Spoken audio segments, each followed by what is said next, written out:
आपल्या बाऱ्याकडे सुरुवातच क पासून आहे. क म्हणजे कष्ट करा, क म्हणजे काम करा, क म्हणजे कर्तव्य करा. हे सांगण्यासाठी कै.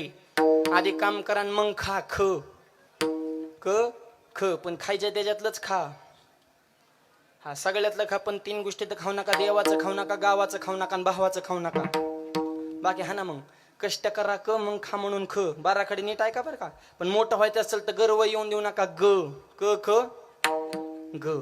आणि ज्याला गर्व झाला तो 100% घसरणार. घ लगेच घसरगुंडे. घसरायचं नसेल, जगात क्रांती करायची असेल कधीच कोणाचा चमचा होऊ नका. च हा चमच्याला विचित्र असतो, ज्याच्यात राहतो त्यालाच मोकळा करतो. हळूहळू करतो. चमचे तोंडावले खास बोलतात. वा वा वा, तुमच्यासारखं व्यक्तिमत्व तालुक्यात सुद्धा नाही. तोंडावरून पुढे गेल्या भंगार येते. त्याने तर गावचं वाटोळ केलं. हे चमचे तोंडावर गोड बोलायचं, माग काड्या करायच्या. म्हणजे आयुष्यात कधी कोणाचा चमचा झाला नाही, ते जिंदगीत एकदा छत्रपती नक्कीच होणार म्हणून छ. शिवाजी महाराज कोणाचे चमचे